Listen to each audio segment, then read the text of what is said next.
So at festivals, sometimes you come across audience members who have just walked in because they had nowhere else to go or it was raining, and sometimes they've never seen poetry before, which is, I know, beyond your comprehension. So I've written a poem which is called How to Write a Poem, and the idea being that in kind of 4 minutes I pretty much sum up everything you need to know to understand poetry, write poems I'm going to go for. Literature texts of a Wordsworthian level. And in the poem I'm going to be a kind of GCSE literature teacher, and Tim, I think for the first time, is going to be the poet. So you'll be able to tell by the Tim is the poet, because he'll kind of like look mistily towards an imagined horizon. This is called How to Write a Poem. A clutch of swifts pass overhead.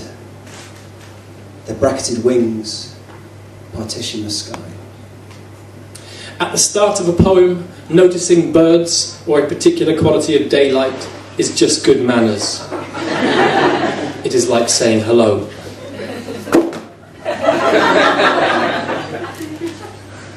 Across the lake, the processing plant sighs at its own reputation. It is important to notice ugly things too, because that shows you are edgy. You may also notice a thrown away lottery ticket, a pair of shoes hanging from a power line, or a homeless fellow.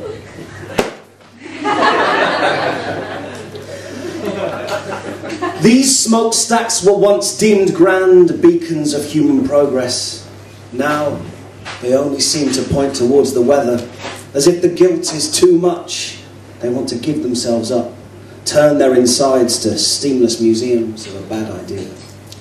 Now here, the poet uses a big thought.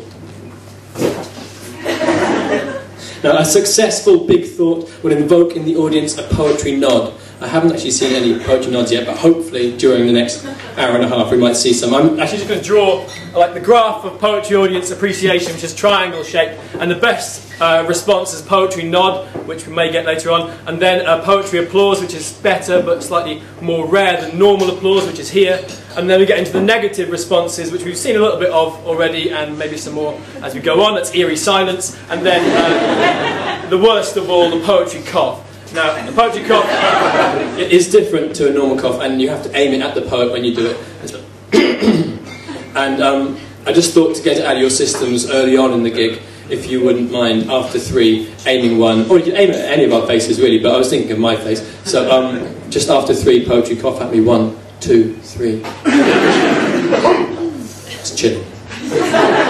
There is actually another bit of graph, a separate graph, with a star shape, which has the poetry gasp in it. The poetry gasp you generally only get at slam poetry nights, but you may have heard it. It goes like this.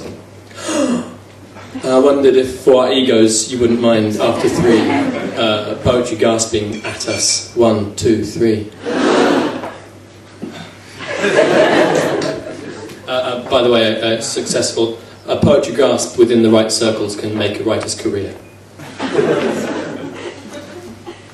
The sky is a whiteboard. It is important to compare the sky to something, anything really. The sky could also be wet concrete, bubble wrap, the colour of a maternity ward. The sky is a whiteboard. The Swifts teach physics in diabombs and loops. The lesson is perfect but brief, erased as quick as it's written. An extended metaphor is a form of mating display. The length of the image roughly corresponds to the poet's bedroom performance.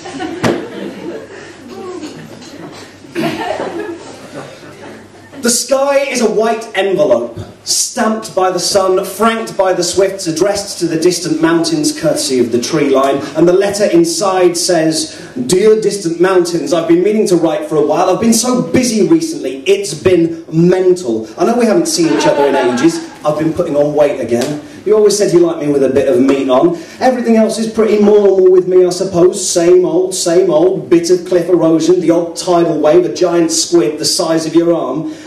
And anyway, I just wanted to say that I miss you. I hear you've been spending time with the clouds. They're so clingy, they don't give you the space that you deserve. Maybe we could meet up sometime at the beach, like we used to. Anyway, I'll see you around maybe. Take it easy, big guy. Love, the sea. The mention of death, love, time, or the sea is known as a theme.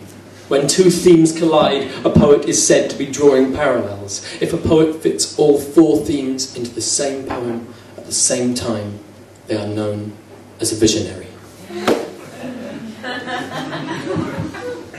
As the day darkens, lights stutter on across the processing plant, constellations of sodium lamps clinging to pipes and walkways. There's always one half of the planet in shadow, and looking down from a short-haul flight, our cities twinkle brightly, but the pretty lights are just a mirror for the stars that they obscure. There are at least 3 ways to finish a poem. It is generally considered good practice to mention the stars somewhere in the final stanza. You may also mention dust suspended in the air.